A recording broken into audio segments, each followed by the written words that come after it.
Wow, that was fun. Salutations, crustaceans! Thank you all for joining me today as we are going to be reviewing the mighty FGN EMJ2, the Expert Series, the brand new expert model from FGN. Now, we've looked at a lot of different FGN bases. We've looked at the Boundary series, we've looked at the Neoclassic series, we've looked at the Mighty Jazz and the Mighty Power series, we've looked at the Mighty Jazz Dark Evolution, we've even looked at the original Expert series, and today we are finally looking at the new flagship from FGN.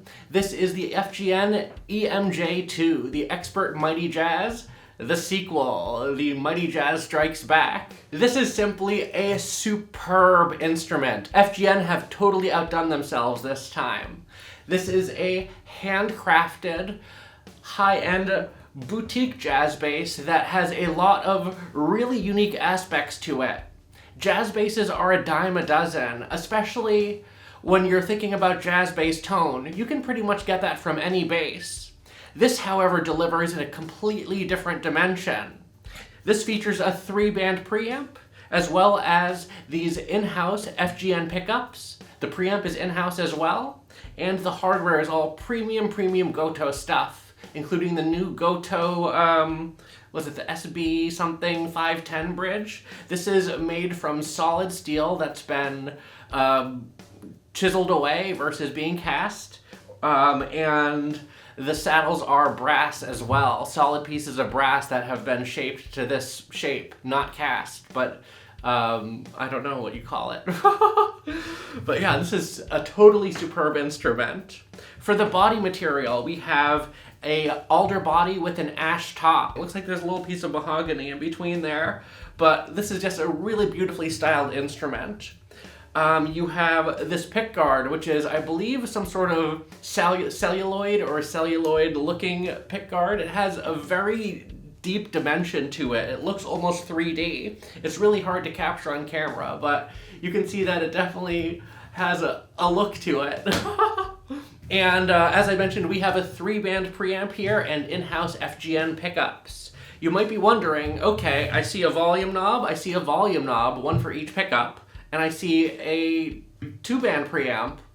What do you mean 3-band? This is where things get a little bit interesting. We have a bass and treble control exposed here, and then in the control cavity on the preamp module itself, we have a mid control that allows us to cut or boost the mids. These are both boost and cut controls, by the way, as well as a gain control, allowing us to boost the gain a little bit.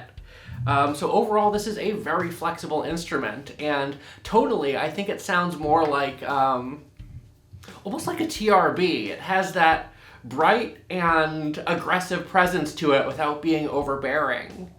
As you heard in that little intro jam, it definitely has a unique tone that's jazz bass-ish, but I think it takes it to another level, and they really have made something their own here, which I appreciate a lot. For the neck, we have a 22-fret maple on maple neck with a 34-inch scale, 38mm nut width, and a U-shape here. This is a very comfortable neck. We have the glow-in-the-dark inlays on the side of the neck, allowing you to see where you are in the dark, if you need that. I don't believe the front-facing ones are glow-in-the-dark, though, which is totally okay. This neck also features FGN's circle fret system, which means that the frets are kind of slightly C-shaped towards the nut, and it allows for, I guess, more even intonation. I don't know, but it's there. You can read more about the FGN CFS system on the internet. But yeah, I've talked about it before. It's a thing. We also have our truss rod adjustment down here at the heel of the neck, which is a nice touch. FGN's usually had them up at the headstock, but they had since moved them down to the heel of the neck on the 2 series, which is very nice, on the sequels of their instruments. And then up at the headstock, we have Gotoh tuners as well. So Gotoh hardware all around. Electronics are totally in-house. We have a really nice set of premium woods here. Let's turn this around back real quick. I know the volumes aren't off, but oops, who cares? We have a unique neck joint here that looks very similar to what we see on the FGN Mighty Jazz. I mean, I guess this is part of the Mighty Jazz line, just the tippity top.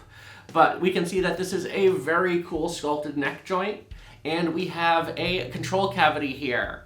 Now, unfortunately, there's no separate battery compartment. Instead, we just have one compartment to rule them all. There is a little battery tester button here that allows us to test the battery, and you can also see that there's string ferrules, meaning that this is a string-through instrument. We can string through the bridge or through the body. And right now we have SIT foundation strings that are strung through the body.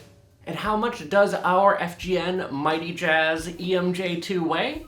This particular example comes in at 9.5 pounds, which is, I would say, pretty average for a alder body jazz bass here. And how much does our FGN EMJ2 cost? Now, brand new, these are around $1,600 US, at least when you're looking on Reverb. I think that's what I paid for, something around that. And if you are in the US, you may or may not experience tariffs or import fees, as this is definitely not exempt. It's a little bit over that price. That being said, though, in regards to a made in Japan, high-quality instrument, there aren't that many that this competes with. I would say that this competes with like the Yamaha BBP34, which is starting around $2,000. So this is a bit less money, and it also has the active electronics here and the bespoke everything. So yes, a very nicely constructed instrument, in my opinion, a very good value. And let's go ahead and play it a little bit and hear what it sounds like.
So that is the FGN EMJ2 with everything, I guess, centered.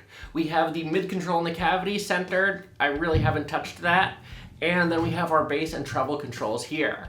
These are very effective controls without being overbearing. I personally like to boost the bass about 50% and then cut the highs ever so slightly. Here's what that sounds like with both pickups engaged.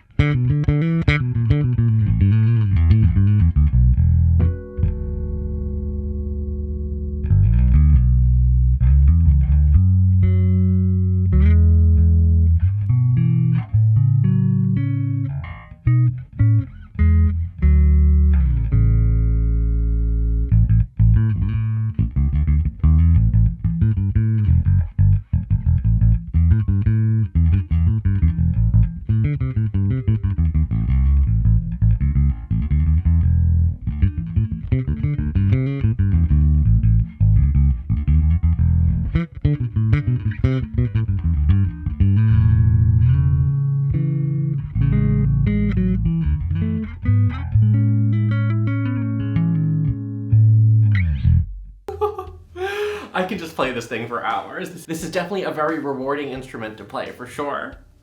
Now let's center our preamp a little bit and let's just check out our neck pickup soloed. These are single coil in-house FGN pickups. However, since they're single coil, if you're in a noisy electrical environment and you don't have the appropriate equipment, you could get a little bit of loud hum, depending again on your setup. But for me, that's pretty much as severe as it gets, and I have a little compressor engaged. But here is our neck pickup soloed.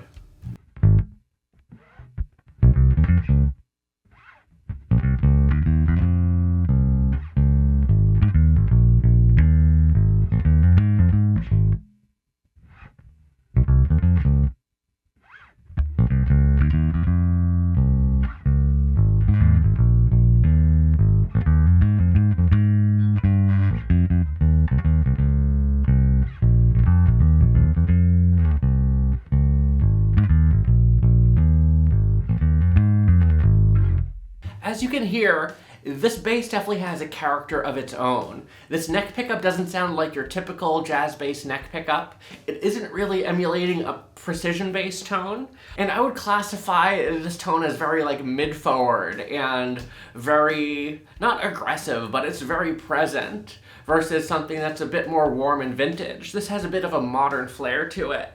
Let's boost our bass and cut our treble like I did before and hear what that sounds like.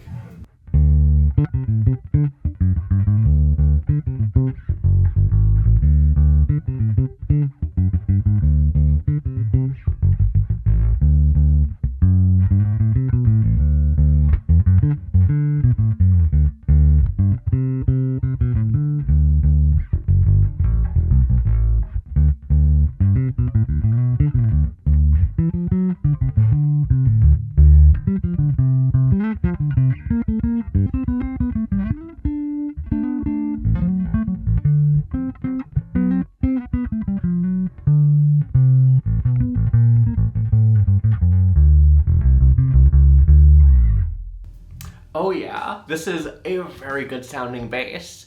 I guess you can kind of get in that ballpark vintagey tone by doing what I did here, but it still has that same character that you really can't avoid. So I wouldn't necessarily call this a bass that wears many hats, but it wears its one hat in every situation, and it pulls it off for sure.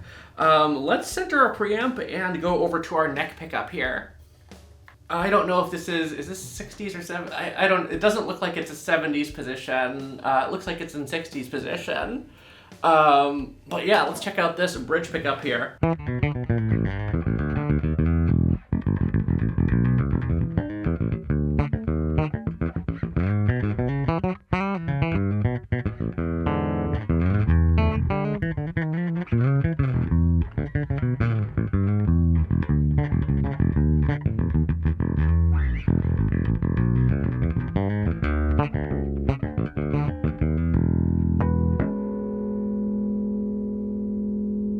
And let's do the same thing again. I'm gonna cut our treble a little bit and boost our bass about 50%. Here's what that sounds like.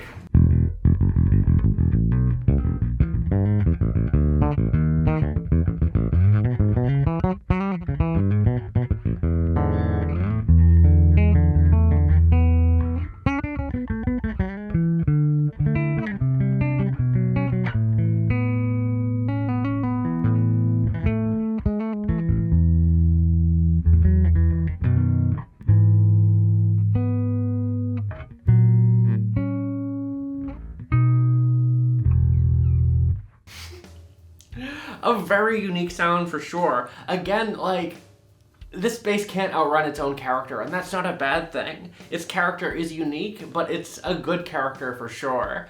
I really dig it, and I've been having a lot of fun with this bass. Now I'm gonna grab my pick, and let's do that same thing. We're gonna boost the bass, cut the treble a little bit, hear what this sounds like with the pick.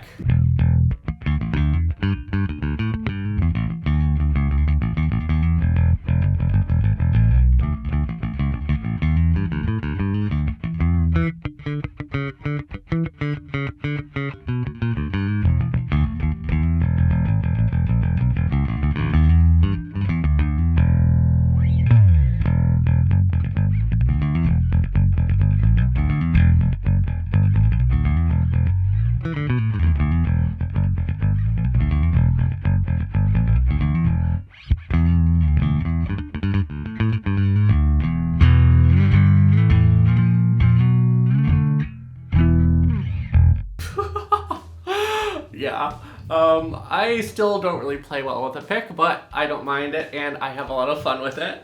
Now let's go ahead and give this bass a little bit of a slap.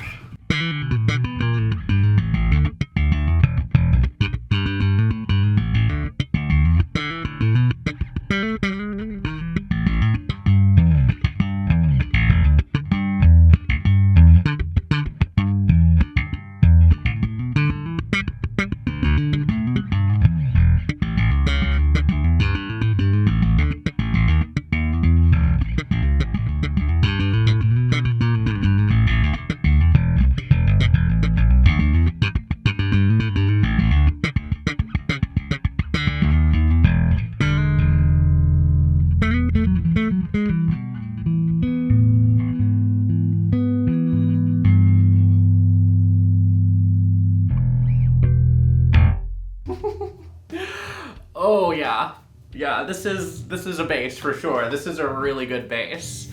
The FGN Expert line has definitely earned its place at the top of the FGN lineup for sure. The high quality hardware here, as well as just the unique electronics that make this a character driven instrument and not something that's necessarily emulating an existing bass. This thing is a bass of its own, and I really dig it. I would love to do another jam. I'm just really, really tired. So I'll save another jam for another day. We have a ton of other basses to look at. Like, I'm up to my eyeballs in basses. So we have more videos to come and more jams that will be headed your way soon enough. But here are my final thoughts on our FGN Mighty Jazz EMJ2. This is a superbly designed and superbly crafted instrument. The attention to detail is something that I rarely see, especially at this particular price point of under $2,000. This is what a top tier instrument looks like, folks. This is just so nice. The aesthetics, the selection of woods, the construction of the neck and the fretwork, the electronics with their character, and how you adjust it, how you approach this instrument. You can tell that there was, soul and love that was poured into the creation of this instrument. Even though this is technically a production instrument, this isn't like a custom shop. You can buy this exact same model of instrument right now if you log into Reverb and search FGN EMJ2. The only other bass that I can think of that really has the same or similar tonal characteristics of this is like the Yamaha TRB 1005J that I recently reviewed. That had a very mid-forward and very just unique character to it. That's love it or hate it. And this is the same kind of approach to an instrument where it's character driven. It's about having this character slice through the mix and just laying down a sweet bass line that's heard in your crazy Japanese city pop that you're playing or whatever is going on. Or if you're just, doing a cover of the JoJo's Bizarre Adventure theme song. Whatever you may be doing, I feel like the FGN EMJ2 is a bass that will serve you well. Again, love it or hate it with its character, it is there and it is unapologetic and it is high quality. So those are my thoughts on the FGN EMJ2, the Expert Mighty Jazz. Let me know what you all think of this bass down in the comments below. Thank you all for watching. I really appreciate it. And as always, until we groove again,